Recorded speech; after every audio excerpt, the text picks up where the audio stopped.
जय जगन्नाथ। आइए महाप्रभु जगन्नाथ की दैनिक पूजा और नीतियों के विषय में जानें। अनादि काल से चली आ रही भगवान जगन्नाथ की सेवा पूजा भव्य और गरिमापूर्ण है। ये बहुत विस्तृत और जटिल है, जिसमें कई कार्यकर्ताएं शामिल होते हैं। हर एक नीति के विशेष सेवायत होते हैं जो वंशानुगत आधार पर कार्य करते हैं। वैसे तो भगवान के प्रथम सेवक वहां के गजपति महाराज होते हैं, जो भगवान के सारी आवश्यकताओं के जिम्मेदार होते हैं। भगवान की नीतियां 3 श्रेणी में विभाजित की जा सकती है: दैनिक अर्थात प्रतिदिन होने वाली, सामयिक यानी कुछ अवधि पर, और तीसरी खास उत्सवों पर। हर नीति निर्देश अनुसार और नियमों पर आधारित होती है। भगवान की हर नीति आम मनुष्य की दिनचर्या के जैसे होती है, जैसे भोर में उठना से लेकर रात को 12 बजे तक शयन करना। सुबह के 5 बजे सिंह द्वार खुलने के बाद द्वार पीठ यानी गर्भगृह के द्वार का उद्घाटन की नीति होती है, जिसमें रात्रि के सेवायत द्वारा लगाए गए तालों का निरीक्षण होता है और उसके पश्चात मंगल आरती होती है। अगली नीति है मैलम। यह सुबह 6 बजे की जाती है, जिसमें पुराने वस्त्र, रात्रि का वेश, बासी पुष्प उतारे जाते हैं और सादे सूती वस्त्रों में भगवान को तैयार किया जाता है। यह अवकाश बेस है जो 6 से 6:30 बजे के मध्य होता है। इसमें भगवान को दातुन और स्नान कराया जाता है।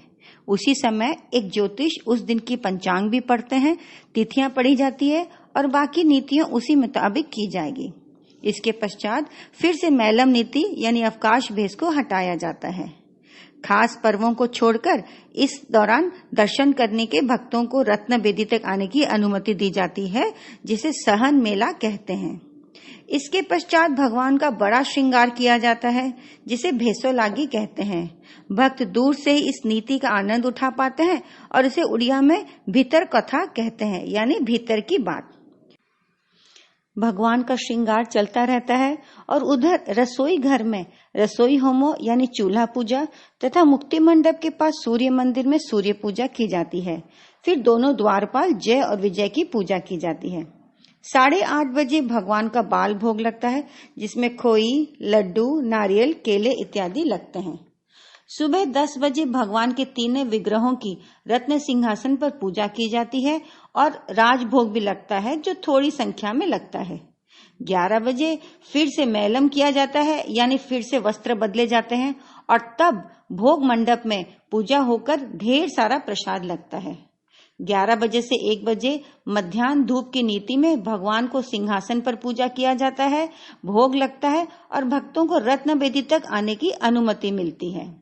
1 से 1:30 बजे के मध्याह्न पाहुड़ा के समय भगवान आराम करते हैं और फिर दर्शन के लिए तैयार हो जाते हैं।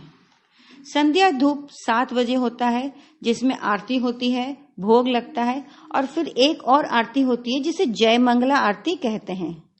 इसके बाद फिर मैलम नीति से वस्त्र बदले जाते हैं और चंदन लागी नीति निभाई जाती है, जिसमें भगवान को चंदन का लेप लगता है। अब बारी है बड़ो श्रृंगार की, जिसमें भगवान रेशमी वस्त्र, आभूषण धारण करते हैं। इस समय खास वस्त्र धारण कराए जाते हैं, जिस पर गीत गोविंद लिखे होते हैं। इन्हें बड़ा लागी पाटो कहते हैं। इस समय आज का अंतिम प्रसाद लगता है, जिसे बड़ो श्रृंगार भोग कहते हैं। इसमें पानी चावल, जिसे पखाल चावल, खीर इत्यादि लगता है। शयन के लिए भगवान के सेज बिछाए जाते हैं। ये रत्न सिंहासन के नजदीक रखे जाते हैं। भगवान को पान अर्पण किया जाता है और शयन आरती कर्पूर से की जाती है।